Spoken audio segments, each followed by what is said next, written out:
The world of railway preservation is one which is not short of heroes, that is to be sure. There's a hero you probably haven't heard of, and he went by the name of Major Peter Olver. And I think it's high time you found out a little bit more about him. Major Olver was the inspecting officer of railways, and he had a responsibility for preserved railways. And we came under his sort of guidance, shall I put it, very early on. But he remained in that position. I think he retired in the early 1990s. And in fact, he became the safety director of the Watercress Line for a while. He had a very good manner with us. He could get us to do things in a non-dictatorial way, I should say. And we learned a lot from it. For instance, footbridges. He insisted on footbridges being built at all stations due to the fact that we were going to have a lot of people around. Every station had a barrow crossing. Country stations didn't necessarily warrant footbridges, but the sheer volume of passengers warranted footbridges rather more dangerous barrow crossings. We had to put our minds to where we could get footbridges from. This is where Chris Hunt really came on the scene, because he was very good at nosing out these things.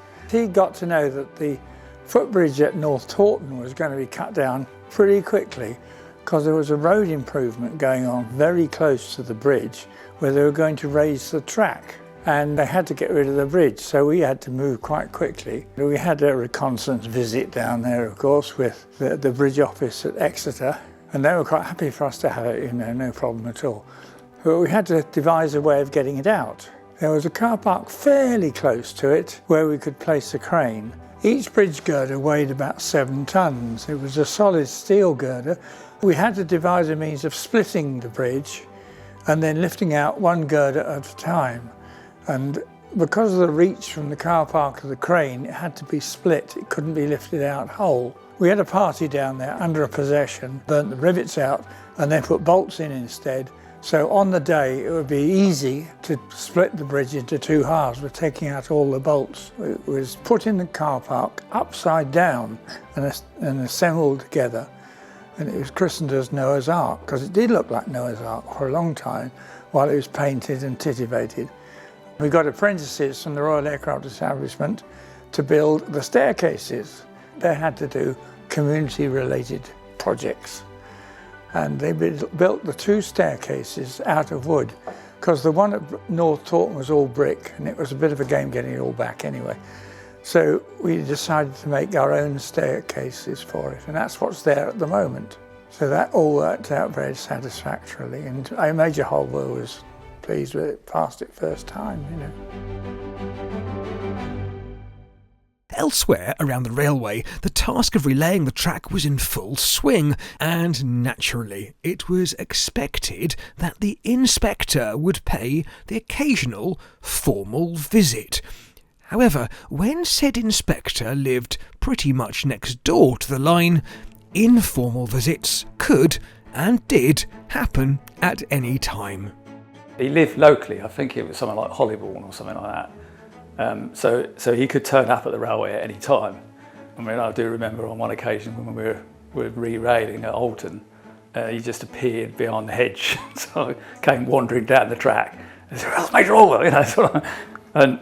But we weren't doing anything wrong. It was just purely the fact that, he was just keen to see how we were going, and that's the sort of bloke he was. And you always put your best clothes on when Major Olver was coming, and he would always ride on the engine. And he always wanted the shovel. He wanted a fire, but he always walked back. And you all walked back with him at a respectful distance, and you would spot something, and Major Olver would walk straight past it, and you'd think, how did we get away with that? Until about 200 yards later, he would sidle up and say, "I trust next time I visit this railway, I won't be seeing that." Nothing got past Major Olver. And he regarded us as his local railway, because he lived between Bentley and Farnham, and he said, I will do my best to make this one of the best railways. And I think he succeeded in that. He was, I think, pretty well immensely proud of what we'd achieved here, because Yeah, we were the first railway to operate on our own light railway order from scratch, whereas at the time, previously, they had to operate under the British Railways order, and then it was transferred to you. But Major Olver was quite keen that we set high standards in terms of the operating standards, which I like to think we did. But you could never be sure that he wasn't just going to turn up. So there you have it, an important figure for heritage railways whose influence can still be seen to this day. That being said, just because you were dealing with such an important person as your railway inspector, that didn't mean you couldn't pull the odd leg here and there. I'll let Jim have the final word on this one. I'll tell you what we did with Major Olver. And it's written into our light railway order that you can't electrify the line. So we knew he was coming, so we just dotted some insulator pots along the sleepers at Alton on one occasion. And he was walking on the platform sort of, yeah, what the, is that just a little project, Major?